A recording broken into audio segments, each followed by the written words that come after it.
reiškia, aš ją matau įvairiuose portretuose, ar tai jinai, pavyzdžiui, susikaupus, palinkus dirba virš stalo, sakykime, savo kažką piešia, raižo plokštelę kokią cinko, ar tai tiesiog bendrauja su svečiais, sėdėm prie kažkokio, sakykime, stalo ir kokia kava, reiškia, pilstoma yra, ar šoka, jinai irgi mėgdavo šokti.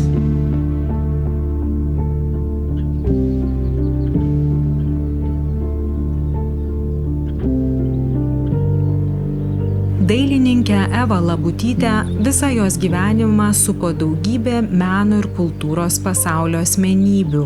Jos bendrakeleiviai, bendraminčiai, bičiuliai iš lietuvininkų bendrijos Mažoji Lietuva, Vydūno draugijos, Mažosios Lietuvos enciklopedijos, daugybės kitų kūrybinių ir visuomeninių veiklų prasmėmis pripildžiusių menininkės gyvenimą buvo apdovanoti nuoširdžiu ir giliu jos dėmesiu. Iš pradžių aš labiau ir bendravau, buvau pažįstama ir daug interesų bendrų turėjome su Birute Baltrušaityte. Prisimenu net su šypsena, kad Birutė man paskambino ir sako, sesuo atsiuntė man 2 antis ir aš vieną jų dabar labai gražiai iškepiau. Ar turi laiko? Ir norėčiau tau paskaityti vieną apsakymą, kurį neseniai baigiau. Aš gyvenau Karoliniškėse, Birutė gyveno Lazdynuose ir Eva tuo metu gyveno taip pat Lazdynuose. Ir tarp visų mūsų tų pokalbių ir tos skanios anties, kurią mes kaulelius treškinom, Birutė man sako, žinai, ar pažįsti tu dailininkę Ievą? Tada mes sakydom Ievą Labutytę. Nesakau, aš jos nepažįstu, bet iš darbų esu susitikusi. O jis sako, o ji tave pastebėjo ir sako, va, skaičiau, kad gražiai parašytą straipsnį apie Janiną Degutytę. Ir kitą kartą jau mes susitikom drąsių žingsnių tiesiai ir prie manęs. Aš esu Ieva. Ir tada jau tas kontaktas išsilaikė, su Birute kartu kažkur mes ten ėjom, kažką žiūrėjom, kažkur vyno išgėrėm visos 3.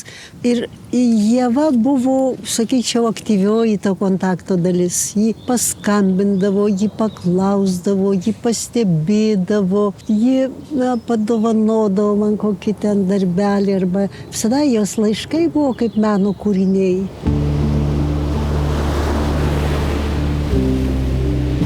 Miela Daiva, gimimo diena tai dar viena brangi proga pasakyti tau, mielas žmogau, kad prisimenu, sveikinu, džiaugiuosi.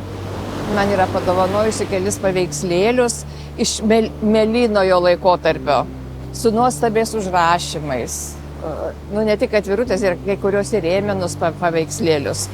Kiekvieną progą gimtadienį man atneždavo ar atsiųsdavo savo darbą.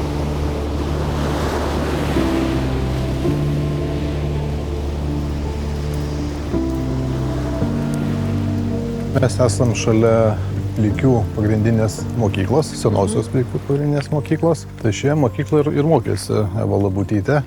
Nuo čia, kur jinai gyveno, maždaug skiria gal kokie 4 kilometrai. Tai kiekvieną dieną tai 4 kilometrai pirmin, 4 atgal.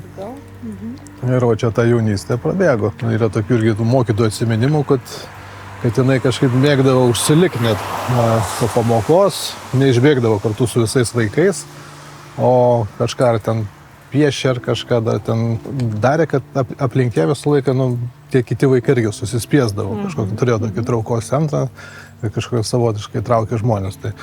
Tai iš jos jau draugų irgi atsiminimų yra, kad tas savybė tokia, kad trauktų žmonės, tai jau turėjo nuo vaikystės. Nuo vaikystės ir po to tęsėsi ir tas jau kai jau suaugus būnant, jau baigus institutą, ar darbinėje veikloje, ar organizuojant įvairias visuomeninės tas iniciatyvas.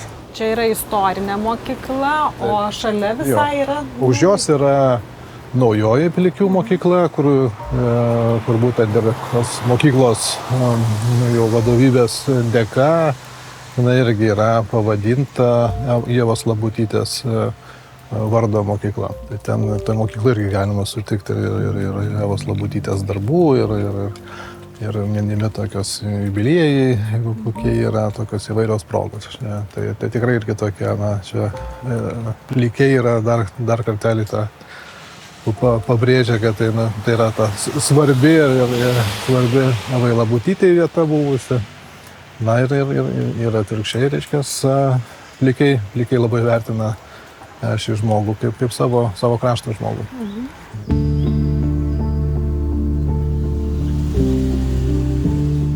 Buvo mano profesorė, kuri mano darbus spausdino, nes aš tik tai raižiau, o jinai ėsdino ir ofortus gamino. Būtumėt matę jos rankas. Tai darbininkas, chemikas. Tai su tokiu žmogum yra turtas bendrauti, kai tu esi tik tais paprastas žmogus ir aš esu dailės tik mėgėjas, o jinai buvo profesorė, tai visados gali pasitempti, pasiklausti. Ir dabar dar kartais mintis ateina, o ką jinai pasakytų.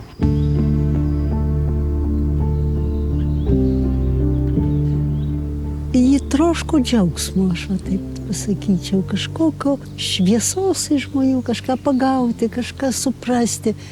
Tokia gryna meninė prigimtis, kaip dabar sakyčiau. Atrodė, kad ji dirba visą laiką, kad ji iš žmonių, iš aplinkos, iš kokio medžio šakos, iš vėjo, iš akmenuko, kad ji kuria ir kuria.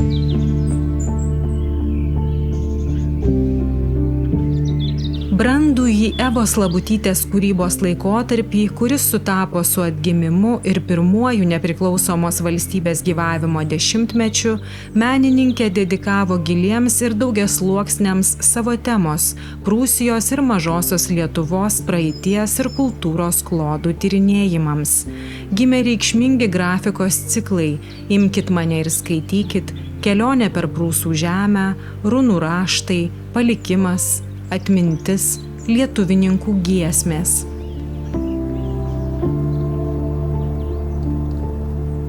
Ta mintį kūrybinė, jinai pakankamai ilgai brandindavo. Tai, aišku, buvo tas turbūt emocinis pajautimas iš karto, ką jinai nori perteikti, bet kartu jinai labai gilindavosi į tą temą, kas tai bebūtų ten, sakykime, ar kokie jos krikštai pavaizduoti visas ciklas, ar kokios vėtrungės, tai jinai, ar konkrečiai, pavyzdžiui, kokia nors asmenybė, apie kurią jinai kūrė darbą, tai jinai tikrai labai daug skaitė ir labai daug gilinosi, tokį net kraštotyros darbą tokį atlikdavo ir daug analizės tos būdavo ir tada susitelkdavo į kažkokį jau tada sprendimą.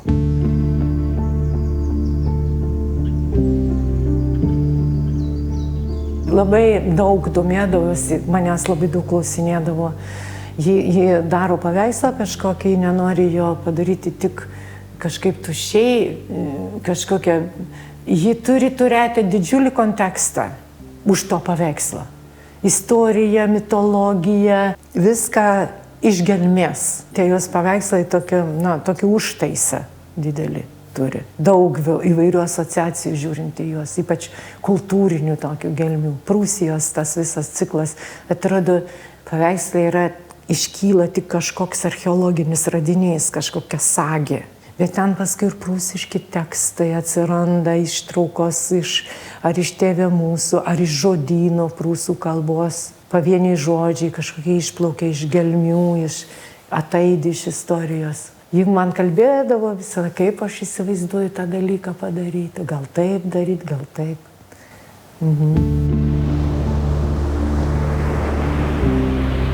Tas meno pajauta, pagava, buvo ypatinga.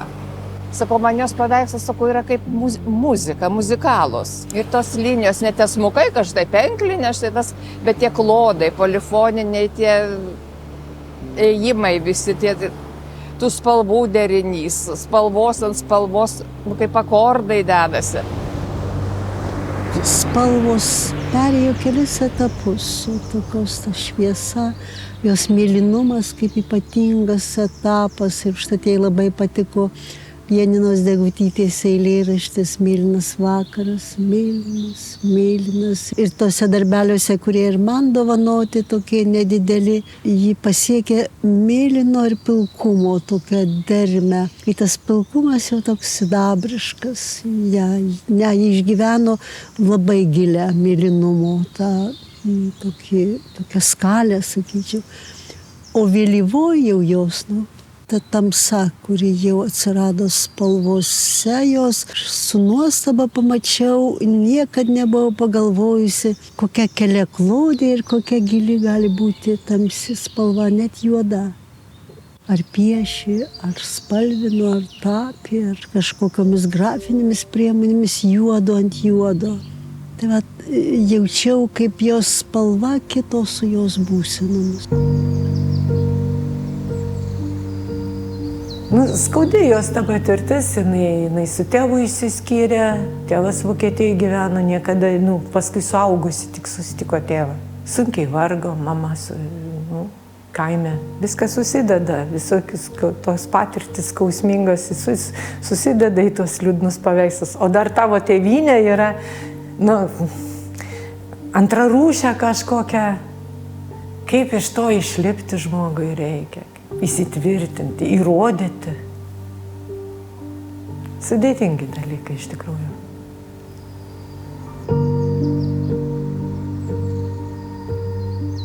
Laikas jai beje turėjo matyti tamsią spalvą, kaip gilus, praeinantis.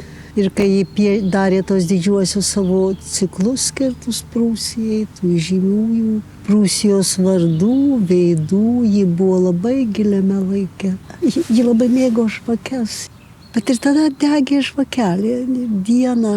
Ir man sako, tu matai, žvakė prasideda iš mėlynos, iš tamsiai mėlyno prasideda. Ir paskui tik tai kyla ir ten jau kur liepsna, kur atsiranda ta šviesioji liepsnos ugnies spalva.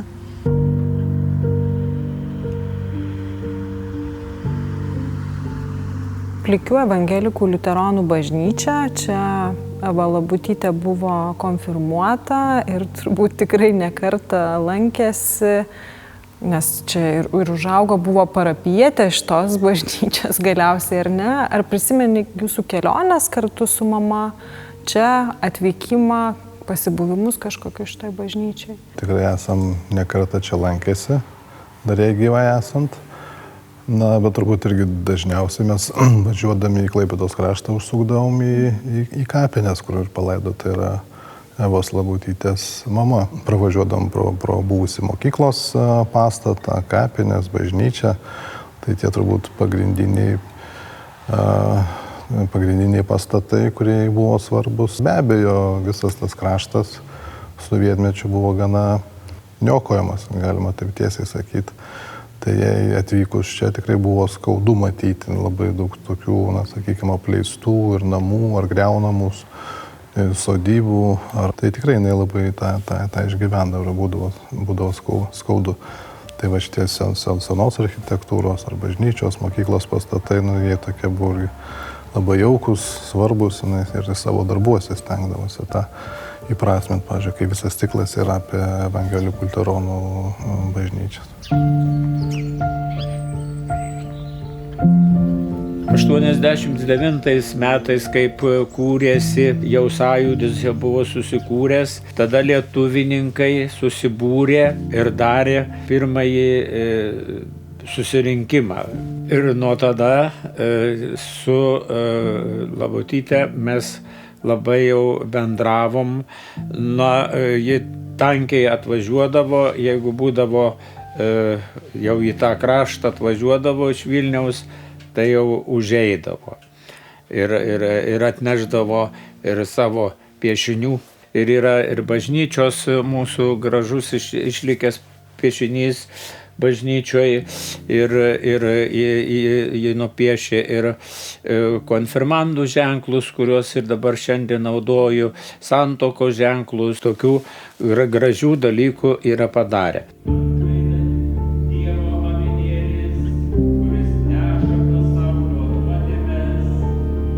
bažnyčiai buvo labai svarbi. Tai buvo vieta, kur ir mama, ir visos šeimos tradicija, be to negalima įsivaizduoti savo šeimos be bažnyčios vaidmens, kaip vedėsi ją į bažnyčią nuo mažų dienų ir kokią reikšmę turi. Tai jai tai labai svarbu. Ir dėl to ir atsirasdavo ir paveikslas. Tai be galo skaudus dalykas buvo tas bažnyčių naikinimas, tie griuvėsiai, visi išdaužyti altoriai ir sakyklos, vargonai ir taip toliau. Šitas labai paveikė. Į vaikas buvo tada. 1988 metais Eva Labutytė atliko svarbų darbą atkuriant Vilniaus evangelikų liuteronų parapiją, kuri po sovietų priespaudos norėjo sugrįžti į okupacinio režimo suniokotą 100-mečių istoriją skaičiuojančią bažnyčią Vokiečių gatvėje. Dailininkė buvo viena iš 20 bažnyčios atkūrimo signatarų. Kai mūsų bendruomenė susikūrė, aš Ievai paskambinau, turėjau jos telefoną. Sako, kas yra? Sakau, labai svarbus reikalas yra. O kas yra? Labai būtų. Kas yra? Sakau, Ieva, pagal viską, man atrodo, tu turėtum būti liuteronė. Taip, aš liuteronė. Tai sakau, susikūrė liuteronų bendruomenė.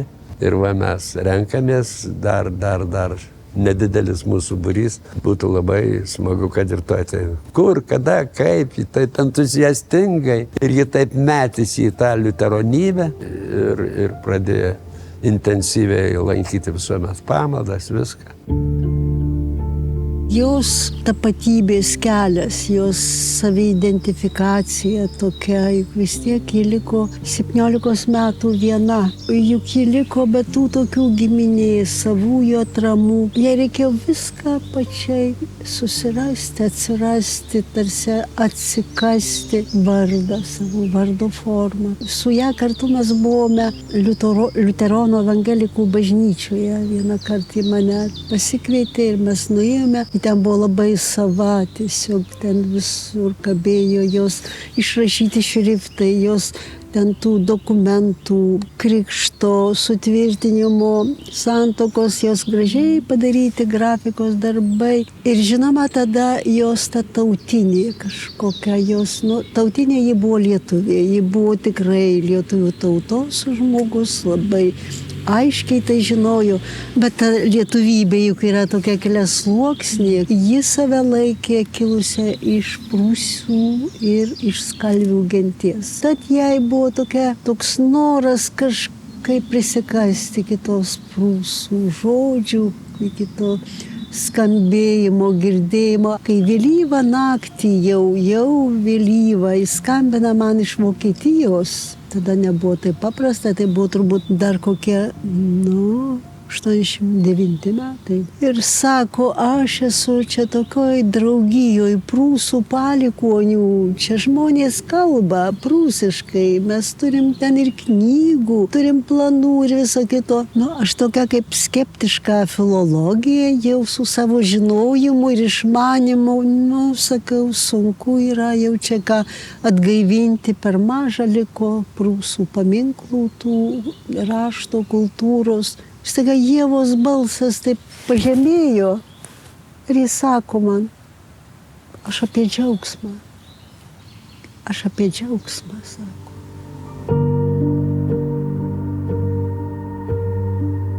Evos Labutytės kūrybinis palikimas apima per 400 grafikos darbų, daugiau nei 300 ekslibrisų, 100 akvarelių ir kitų meno kūrinių.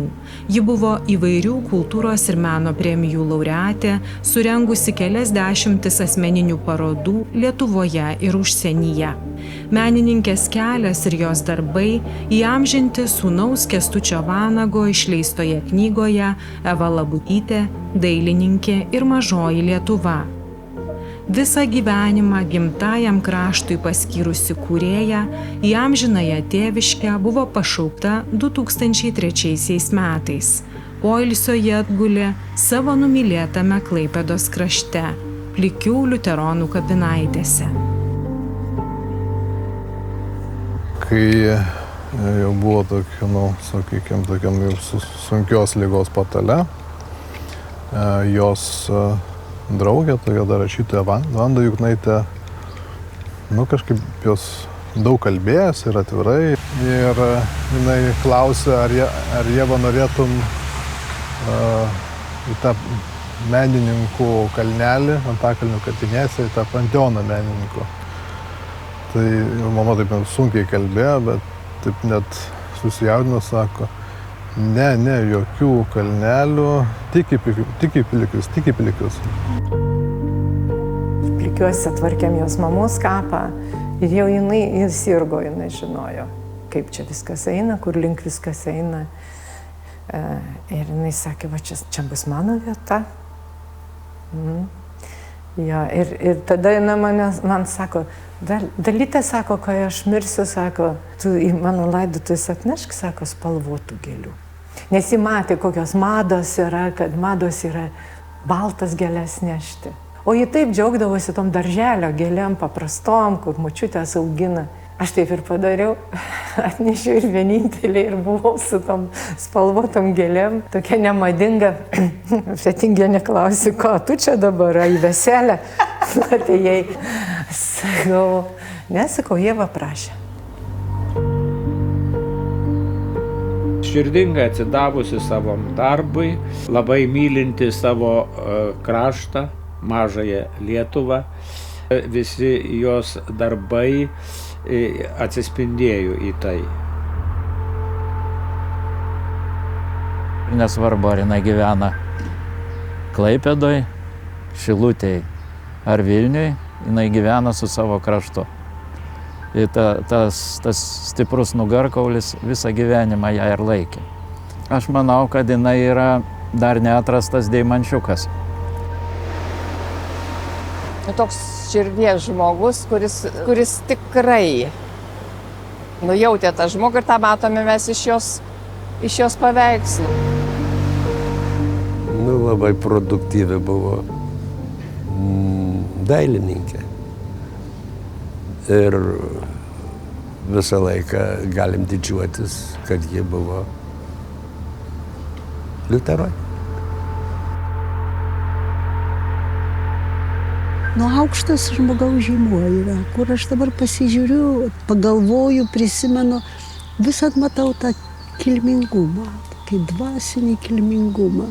Jis labai paprastai pasirodo, jį žmonėms buvo labai palanki, jį rūpinosi, kuo galėjo, įrodė dėmesį, aš tikrai gavau iš jos daug daugiau dėmesio, negu pati sugebėjau jai parodyti.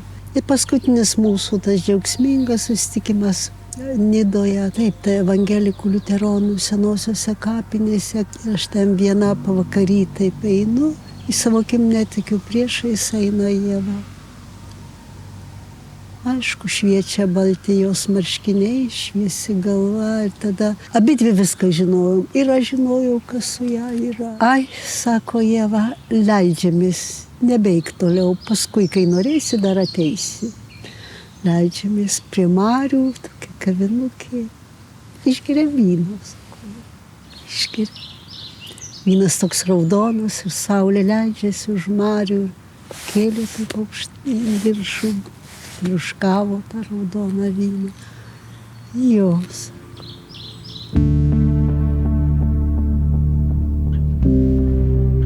Ant didelio balto lapo piešiu ilgas horizonto linijas, drėgnų miškų ir raudonų stogų ritmą begalinėje erdvėje, kur pradžia nesibaigia šiandieną. Senų žemėlapių skiautėse vis ieškau krikštų ir vėtrungių šalies ir galvoju apie darbą visoms baltų gentims. Vis dar girdžiu savo tikėjimo brolius senąją giesmę kartojant: taigi imk mano ranką ir uždegu žvakę.